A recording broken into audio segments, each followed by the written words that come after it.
I'm going to invite us to take a moment and take a deep breath and come together as a community for this vigil tonight. I know that we are excited to be together after so many months of not being together, and I wish that it was under different circumstances that we were gathered here tonight as a community. My name is Reverend Dr. Jennifer Strickland, and I am honored to stand before you tonight as a proud Asian American.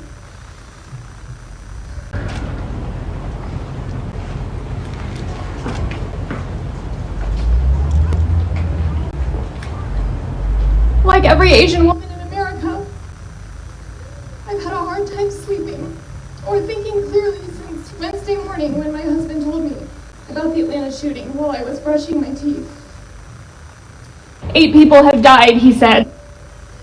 6 of them were Asian women, he said. I froze, letting that information sink in. I had the mental image of my spirit collapsing to the ground, curling into the fetal position, and just shaking with fear and disbelief. Let us hear their names now. Chaja Tan, age 49, Delania Yang, age 33, Paul Andrew Mickles, age 54, Dao Yu Feng, age 44, Soon Chung Park, age 74, Hyun Jung Grant, age 51, Soon Cha Kim, age 69, and Yang A.U., age 63. These victims were working to support their families. They were women with children and grandchildren who are now grieving an unimaginable loss. They were putting in 12-hour days at nail salons, massage parlors, and day spas, working to provide relaxation and comfort to the people in their communities who could afford such luxuries. They were entrepreneurs. They were business owners. They were women with dreams and plans and hopes for their futures. We also lost a newlywed bride who was enjoying a couple's massage with her husband, looking forward to their lives together. And tonight we also continue to pray for the recovery of Alcias Hernandez Ortiz, the sole survivor who is still fighting for his life. And because one sick young man with a warped fetishization of Asian women as sex objects had access to a gun, their lives were ended in an instant. He was not just having a bad day. He is not just mentally ill or a sex addict. Having a bad day does not lead to a mass shooting, but white supremacy and racism do. We need to call this what it is: a terrorist who has committed a hate crime against Asian women. Our healing cannot begin until we can acknowledge this as a community and as a country. The true mental illness of our nation is that we have long justified killing innocent people for simply being themselves in the world. I cannot help but think of my mother, who has gone by the name Kim Strickland for nearly 5 decades. Her real name is Chung Sun Kim, and she immigrated here when she was 16 years old on a student visa, equipped with only a few words of English and a dream of having a career. America is a place where women can thrive, someone had told her. And so she packed one small suitcase and left behind her parents, 3 sisters and 2 brothers, promising to help them join her in the United States if indeed it proved to be a place where women could thrive. A few weeks ago, she showed me a tiny plain gray purse the size of a dish sponge that fits across her body with a strap. My friends and I are all scared of being attacked, she told me. They say Asian women are easily identified by their designer handbags, so I bought this to avoid being a target. I will only carry my cell phone, 1 credit card, and my keys from now on, she said, as she examined the tiny zipper. My mother, who has never owned a designer handbag in her life. She said, I am going to start wearing a hat and sunglasses when I run errands, and of course my face mask. Do you think I will still look like an Asian woman? The absurdity of that conversation floored me. The fact that my mother would feel the need to disguise herself from what she is, who she is, a beautiful, powerful, resilient Asian woman, was devastating and sobered me to the reality of what it means to be an Asian in America right now. America, a place where women, Asian women, are supposed to be able to thrive. Sadly, this is nothing new. You are here tonight because you know that this is nothing new.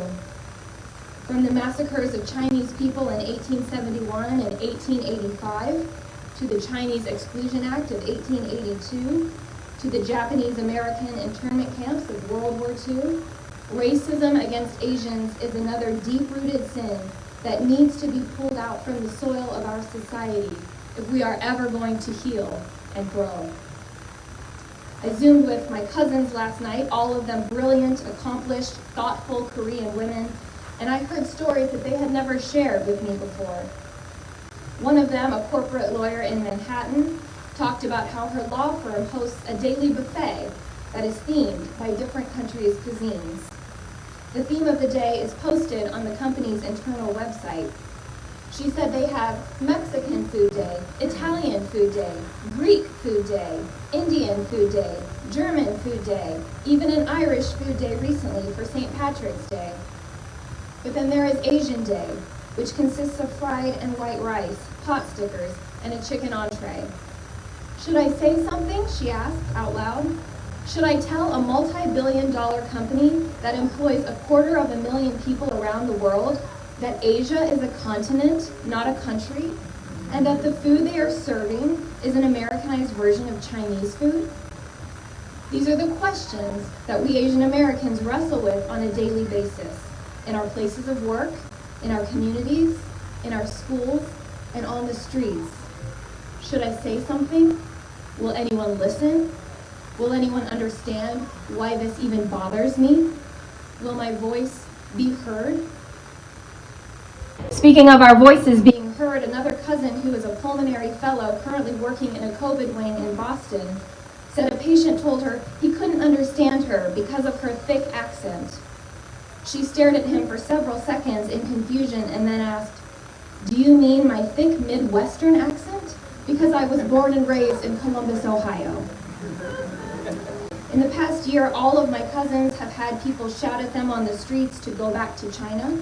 Reminder, they are all Korean, born and raised in the United States, in the Midwest, and Connecticut, and Arizona, and Virginia.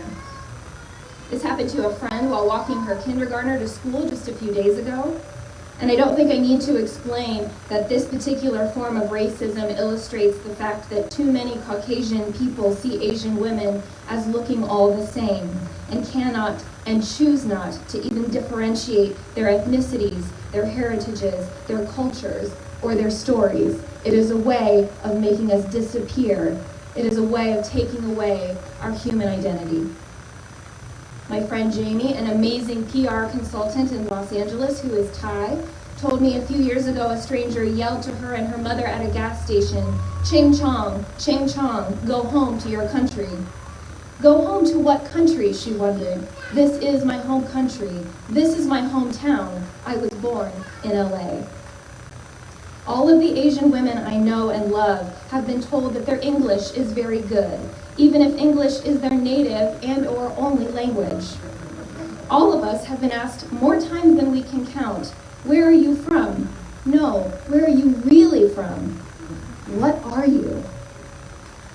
Another cousin told me that she had to change her daily farewell to her husband this last year as they leave for work from "Have a good day" to "I love you, please stay safe."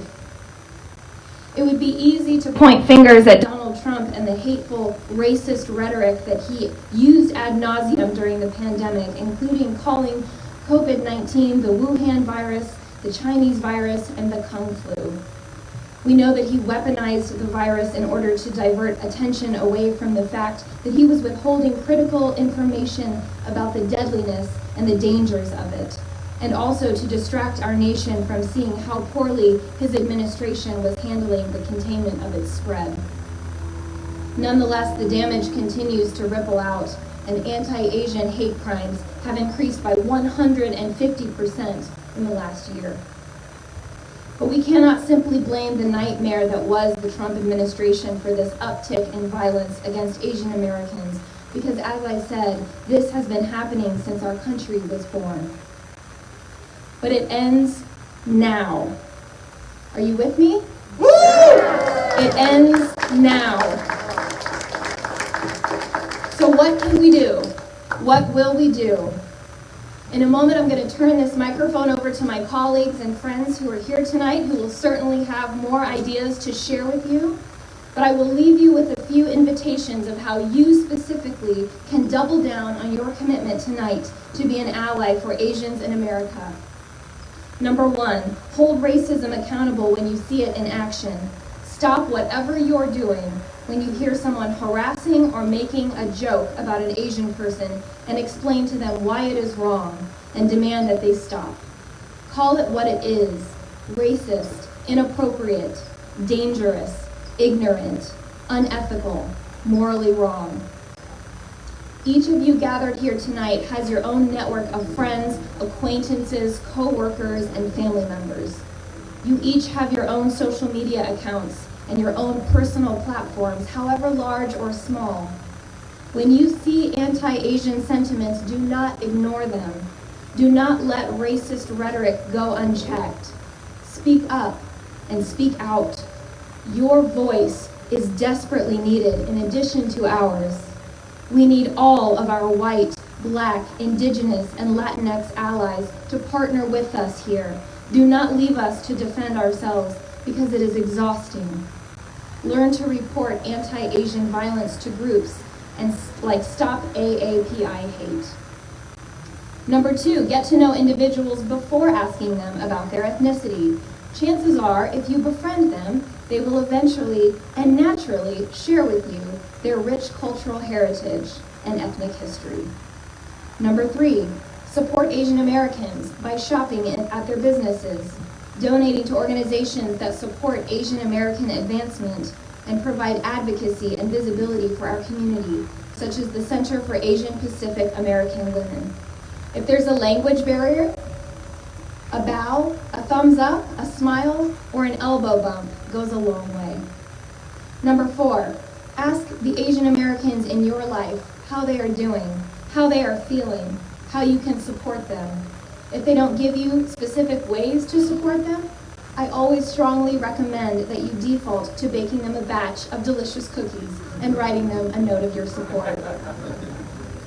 Ask them about their lives, ask them about their experiences, and listen to their stories. Number 5, contact your local elected officials and tell them how critical it is to prosecute crimes of racial violence. Help your friends and family members who live in places outside of California to do the same. Number 6, use your body to protect Asian Americans who feel very vulnerable right now, especially the elderly and especially women. Use your eyes to see the world from an Asian American's perspective, and use your words to defend, empower, and celebrate us. We really need the encouragement. Number 7, educate yourself on the history of anti-Asian racism in the United States. This can be done through news articles, books, movies, and documentaries. Read books by Asian American and Pacific Islander authors.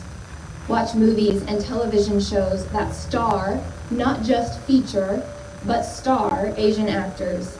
Make their faces familiar to your eyes, and I promise you, they will all look very different. I'll be posting all of those resources on my social media pages. Listen, my friends, our gathering here tonight is proof that hope is alive and justice is burning and breaking forth like a light in the darkest of nights. I have hope that America can still be a place where women, especially Asian women, can thrive. Thank you for being here, and thank you for your ongoing support.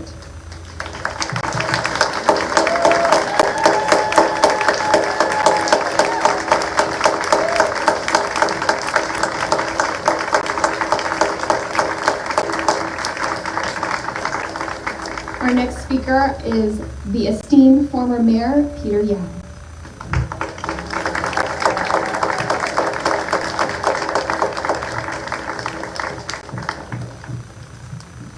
like to introduce my helper, Victoria. She's going to shine lights on my paper. I need a lot more light than Jan in terms of getting through my speech. My name is Peter Yao. I've been with the city for about 10 years ago. And I'm glad to be asked to give a short talk. My talk tonight will cover 3 areas. Number 1 is be careful. Number 2 is try not to think of yourself as a victim. And number 3 is what can I do? Well, I'm not going to beat around the bush. I read the quote by Connie Chung, who said that anti-Asian hate started with the moment it came out of Trump's mouth. China virus, Kung flu. And the other thing that you should also be aware of are the statistics on the Asian crimes. Women get attacked 2.5 times more often than men. And in the statistic that was recently released was that in 2020, during the pandemic period, there were 4,000 hate crimes reported on Asian bashing, 150% higher than 2019. So be careful. The first thing you should do is to think through your options before your potential attack. Think of how you get attention when you need help. Think what your strengths are. If you're young and healthy and good pair of shoes, start running. Okay? Those are your advantages. Shout as loud as you can. And also know what you're going to say. It's going to be nasty. Get your cell phone recorders on. You know, these are the things that will get people around you to react to you.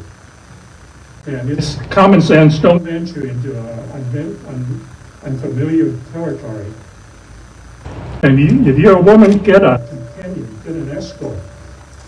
And if you are by yourself in a uncomfortable area, turn on your cell phone, contact your virtual escort, whether your daughter, a friend, a girlfriend, a boyfriend, and let them know that I'm on Yale Avenue going down south, okay?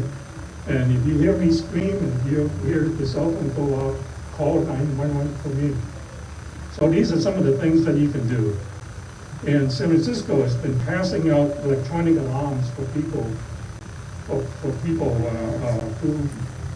who prefer to carry something like that along. This works equally well. I carry that along when I'm around and about in Claremont. It's a whistle that you can buy from Amazon for less than $1. The second part of the topic I want to convey to you is don't think of yourselves as simply a victim, because you're not. You do have all the legal rights on your side. People who are bullying you are definitely in the wrong. We American Asians happen to draw the short straw in this country. Is what I refer to, and what a lot of people refer to as the majority culture. The majority culture is that the majority imposes on the rest of us their alternate truth. As far as the racism is concerned, they think that they're better than anybody else. I'm going to use a story on Columbus Day as a way to illustrate this majority culture.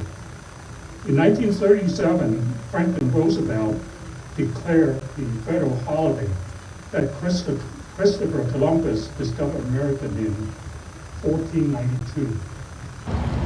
Now the fact that is before us shows that the Chinese were in the American colonies as late as 1421 and many times before that. They made the multiple trips between 1421 and 1492, a 70-year period of coming to and returning to China from America. The history book, however, In 1937, these are the history book taught in the elementary school and so on. Change that Columbus discovered America instead of what used to be identified as the Chinese discovered North America. The Chinese had maps of America illustrated with palm trees and Grand Canyons. So these are very, very clear fact that they were here. In fact, if one skip dives in around the Santa Barbara, you don't have to go down very deep to find the ballasts from the boats that used to dock at Santa Barbara when they come to America. Stones with Chinese writings on it and various types of stones. And in the last 20 years, the DNA test linked the natives of the United States, the American Indians, the Mexican natives, and many South American natives bloodline directly linked to a very small region in Southeast China. Furthermore, Columbus documented he had translated the Chinese map with him on his trip in discovering America. So despite being 70 years later than the Chinese discovered America, Columbus was declared to be the first who won the race.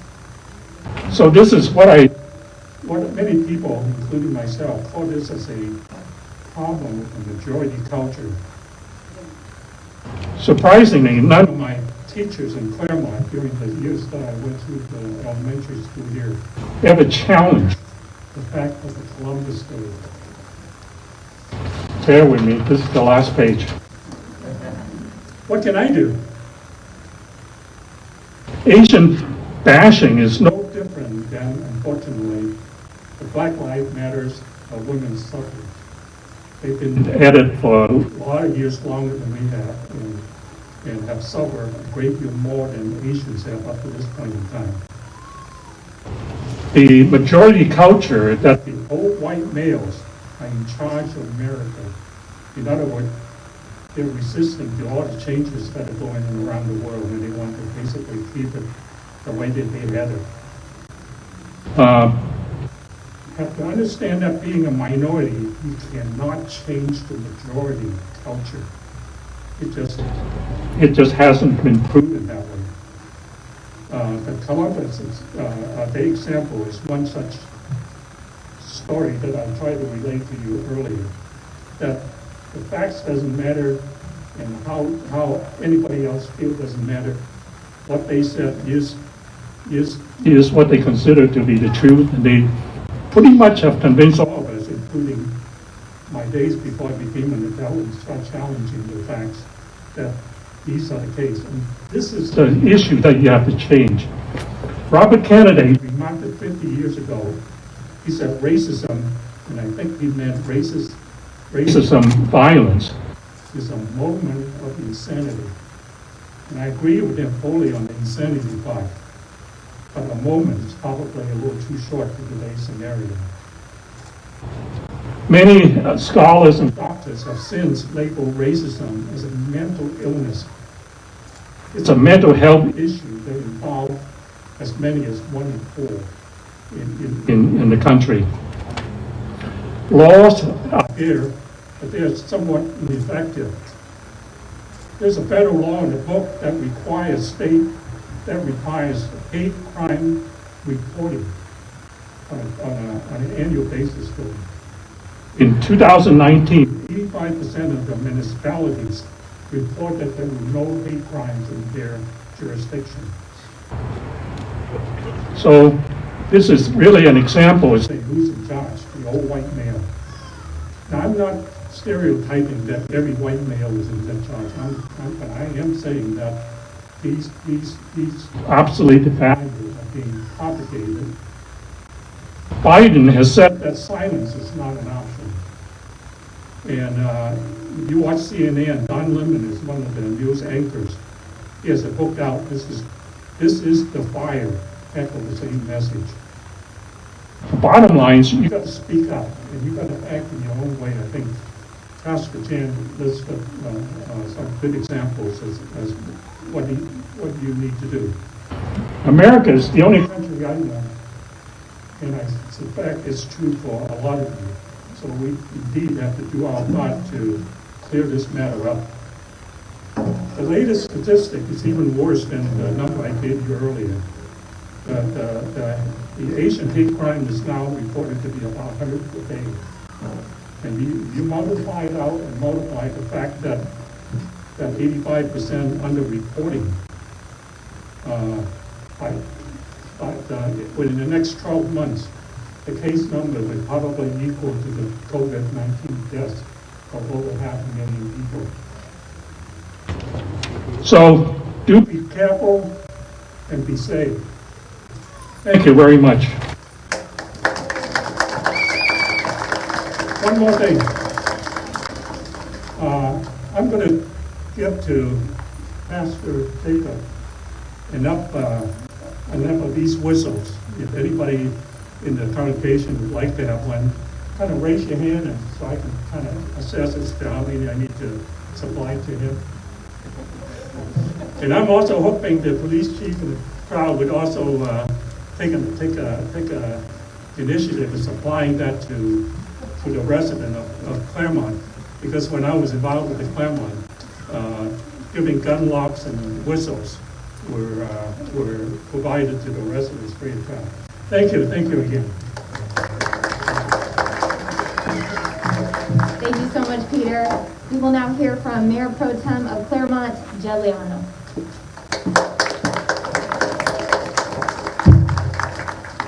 Thank you, Reverend Doctor.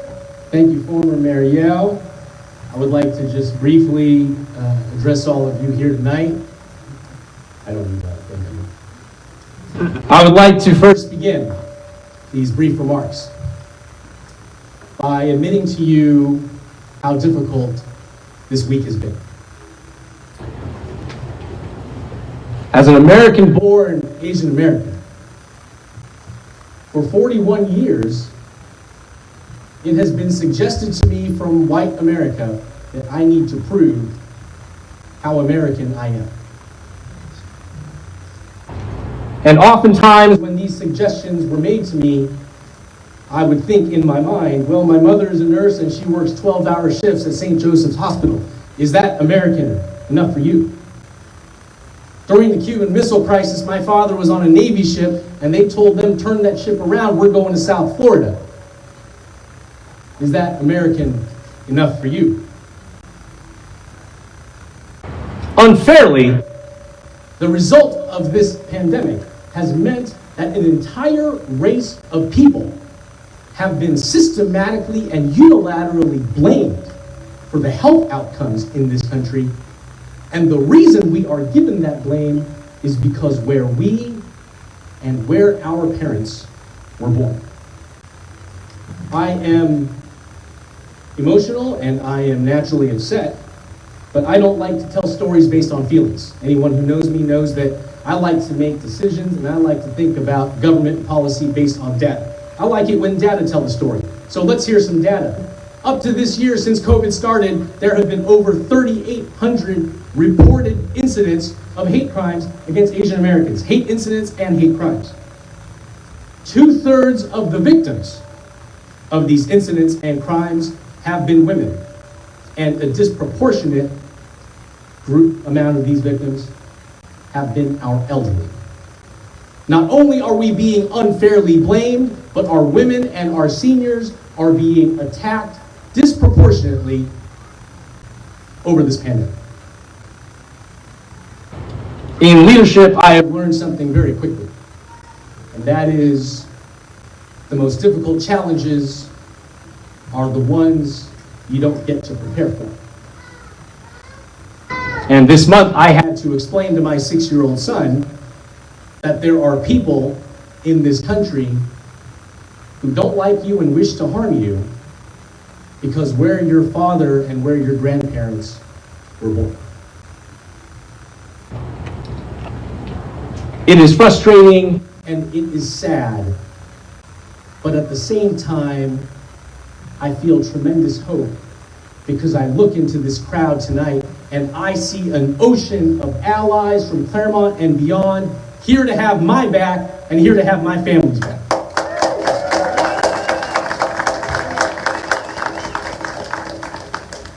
Now with me tonight not only is, it's great to see all the lit candles. I want to thank Mayor Stark for being here, Councilmember Reese, Councilmember Medina, City Manager Adam Peary, Police Chief Shelley Vanderveen, former Mayor Peter Yao. Thank you all for being here. Standing shoulder to shoulder with us shows where your priorities are. So sharing my frustration and sharing my angst is not enough. In leadership, I want to tell you what we can do about this because I want to believe that we can turn this thing around, and I know that we can. California was one of the first states in America to institute hate crime laws. We have one of the most stringent hate crime statutes in the country. We are one of the only states in America that actually collects data and creates an annual report on hate crimes. We have the most expansive list of protected classes, and we have some of the harshest penalties for hate crimes themselves. But those laws mean nothing if all of us here tonight don't stand up for our Asian brothers and sisters and call it out when it happens.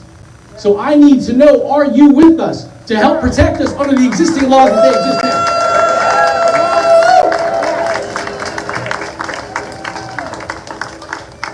Finally, I just want to close with, I like stories that are told by data, and we don't know what the data will be when this whole thing is over. But we do know this. There was a mental health crisis before COVID started, and whatever COVID does now will only make it worse. If you know somebody who has been the victim of a hate incident or a hate crime, and you think they need help, be a good neighbor. Keep an eye out. Lend a hand. Show them where they can call somebody and get help. Hell, I'll drive you to Tri-City Mental Health if you need a lift. But let's look out for each other. Let's make sure that the consequences and the mental health outcomes of this systematic racist attack against Asian Americans does not go untreated. And I need you to all do that with me. Are you with me in that?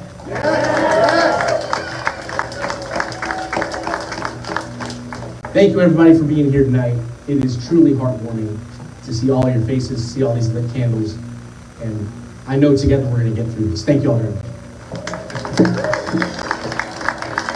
Thank you so much, Jed. Next, we will hear from Claremont Police Department Officer Jeff Ting.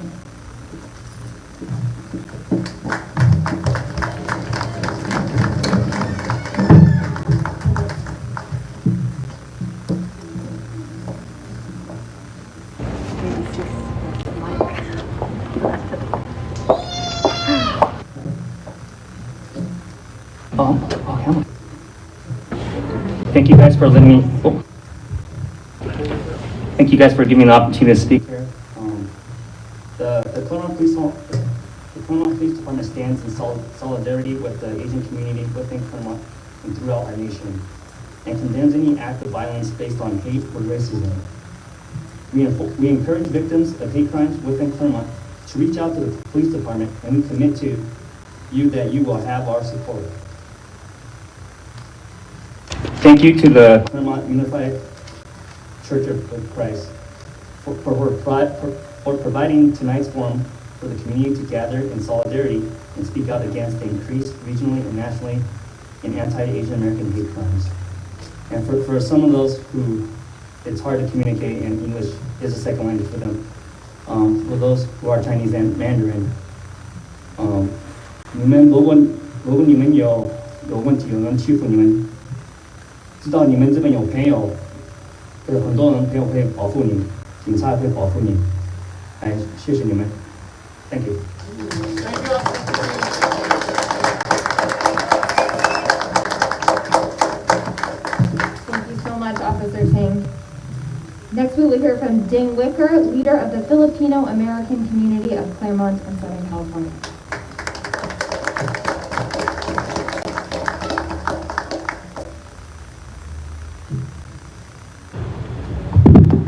Thank you, Pastor. Good evening, everyone. My name is Dame Elmer Wicker, and I'm here to represent on behalf of the Filipino-American community in Claremont and Southern California.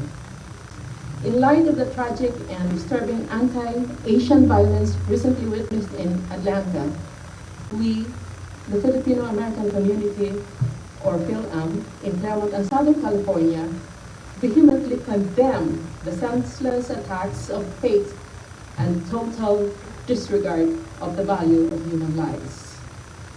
We grieve with the families and the loved ones of the victims.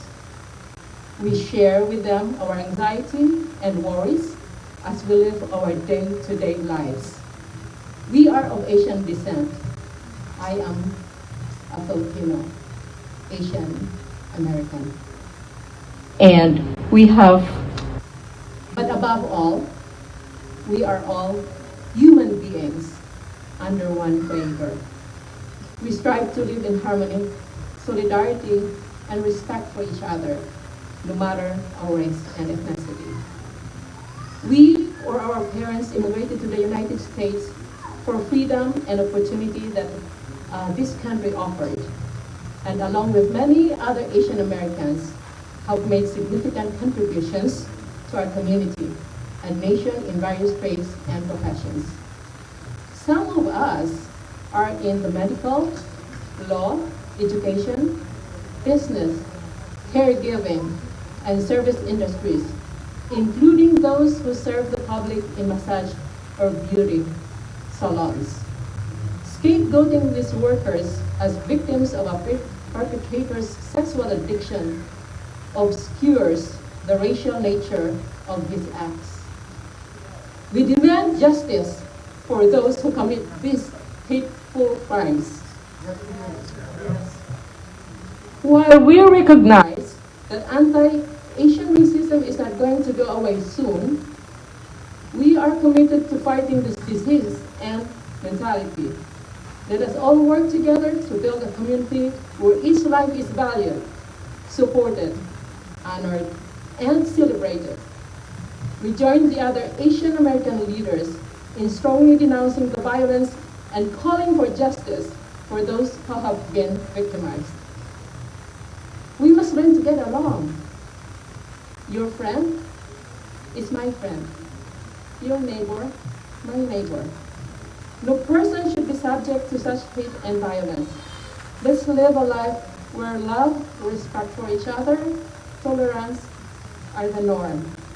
Stop the horrific acts of hatred and violence. We join in prayer and meditation for the families who lost loved ones, those who have been traumatized and enriched, and for anyone who has been subjected to racism and hate crimes. In the name of peace. Signed, Cory Kalekay, Dame Elmer Wicker, and Ted Lianyo, for and in behalf of the Filipino-American community, PhilAm community in Claremont and Southern California. Thank you.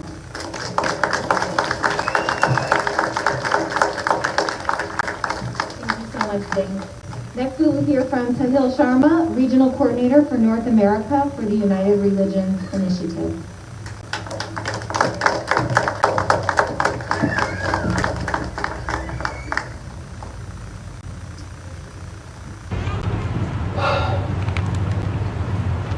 How much do we mourn? How much can we lament? How much can we cry until our tear ducts are dry?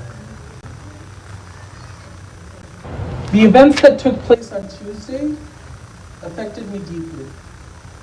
As my own mother, who worked in a nail salon since 2004 in multiple places in Claremont, made me realize that my fears were affirmed, that white supremacy continues to thrive.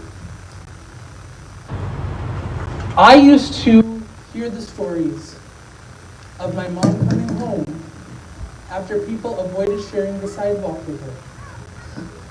I heard stories of my mother who told me that someone had asked her where the dot on her forehead was. I heard stories of my mother who told me that people would make fun of her and call her names, and she would come home and laugh it off. And at the same time, this was the same woman who feared for my life doing the activism work that I do today. What kind of culture have we created when the fear is mutual for the same end result of violence and death?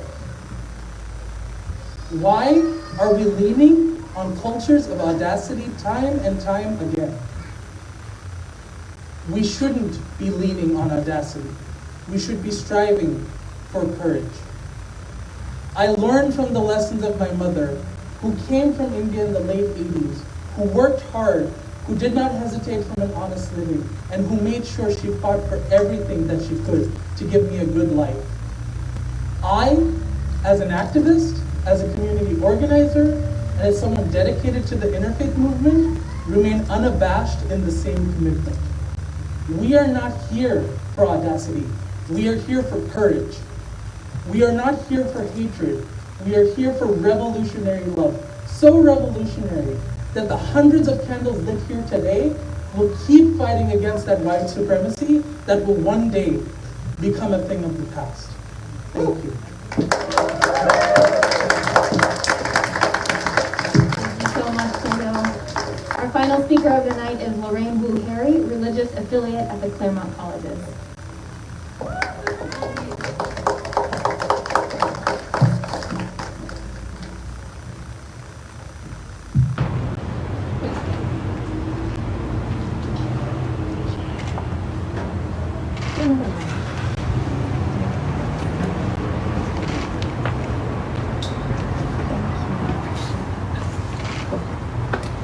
Thank you. I am a religious affiliate at the Claremont Colleges. I staff Claremont Christian Fellowship, and I'd like to humbly offer my experience of the past few days. Shortly after the news about the shootings came out, we learned more about the person who carried out this hate crime. I was not at all surprised to find out he was a Christian and the son of a pastor. White evangelical Christianity has perpetuated white supremacy, racism, xenophobia, sexism, and misogyny, coupled with its focus on purity culture. And it deserves a great deal of blame in what happened. It made me wonder, again, do I even want to wear the label of Christian anymore? Christianity in this country has caused so much harm and destruction and continues to this day. The day after the shootings, I saw social media post after social media post offering commentary on what had happened. But I was emotionally aloof. I was pleasantly surprised when a white friend texted me to say she was sorry this country won't let me feel safe. This was the kind of sentiment I was used to expressing to Black friends after yet another Black person dying at the hands of police, but not one I had ever been on the receiving end of. And then I saw a post by one of the white students involved in our campus group, which began, quote, "To all my Asian American friends, I wanted to take the time to say that I stand with you, I am here for you, and that I will always fight for you." By the time I finished reading his post, I had tears in my eyes. I hadn't experienced being acknowledged and seen and cared for as a collective group like this before. But my emotions came to a head when I saw the post about this vigil, and Pastor Jacob asked if I would want to speak. Would people really want to come and support Asian Americans? To hear what we had to say? Are we important enough? And it hit me that in my 45 years of living in this country, I have never experienced anything like that before. Rallies that I've been a part of have centered on the experiences of Black folks and undocumented Latinx folks, and with good reason. But do people care about us?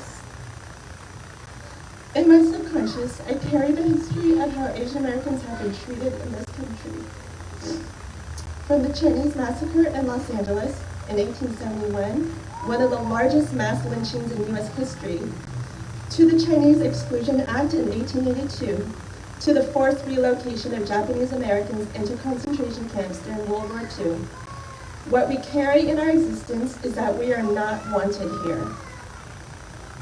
From elementary school classmates making slanted eyes at me, to well-meaning people asking where I'm really from, the message has been, you are different from us. As a first-year student at Pomona College in the 90s, I remember waking up one Saturday morning to discover a racist message on my door. We soon discovered that 2 other Asian Americans in our dorm had also had their doors vandalized overnight. And we realized that whoever wrote these anonymous messages knew us personally.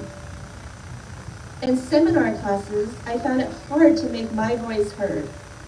I didn't think that I had anything unique or valuable to offer. I hadn't been socialized to express my opinions. I carried strongly the East Asian value of not calling attention to oneself. In my job, I care for people. I love asking people questions about them and getting to know people and their stories. But to see the greater community acknowledge me, acknowledge my fellow Asian Americans, is something I'm only beginning to experience now. Thank you all for being here. Thank you, Pastor Jen and Pastor Jacob, for facilitating this gathering and for bringing hope for change.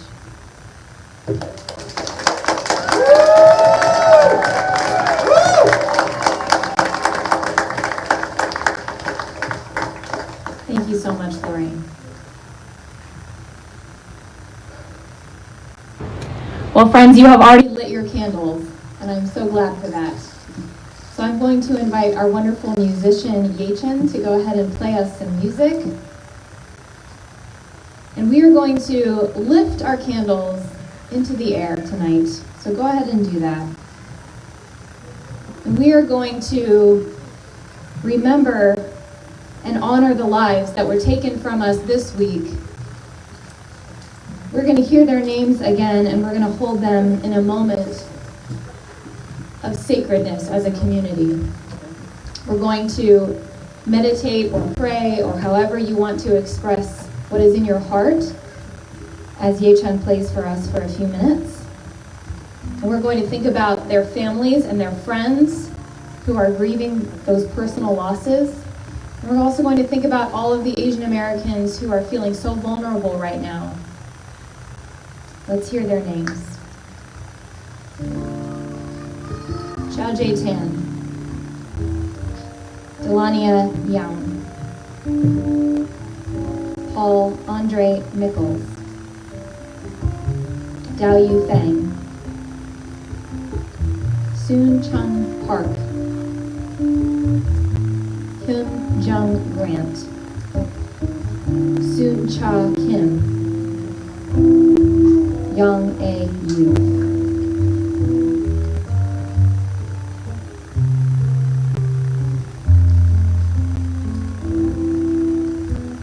May they rest in peace and rise in power. And now I invite you to look around at the faces that stand with you tonight. This is a ritual that our church community does on Christmas Eve when we light these very same candles. We remind one another that you are one another's fellow light bearers. You are one another's fellow justice warriors. You are one another's friends in seeking a better reality for us all. Together we are stronger. Together we can fight racism and white supremacy and hatred and violence. Together we can and will build a better world. Amen. I invite you to gently extinguish your candle and know that the true light of love burns inside you as you go from this place. And I have a parting gift for everyone gathered here tonight that my husband and co-pastor is going to help distribute. In Korea, ginseng is a cherished root that has been used for thousands of years in traditional Eastern healing. Ginseng is said to have countless benefits, including reducing stress, providing mental clarity, boosting your energy, and giving you mental and physical strength, things we all need for the journey ahead. Ginseng tea is also known as insam tea, insam cha, insam meaning person, cha meaning tea. And this is because the dried root of ginseng looks like a small person. So I invite you to take a bag of ginseng tea home with you tonight, and sometime this week, I invite you to drink it and begin the process of healing, growing stronger, and thinking more clearly about what you have heard and learned tonight, and what steps you will take next to speak out against racism in America. And as you are drinking this insam cha, this person tea, I hope you also remember the victims and honor their personhood, as well as say a prayer for their friends and family members who need our ongoing support. Friends, go in peace and be agents of change and hope in the world. Amen.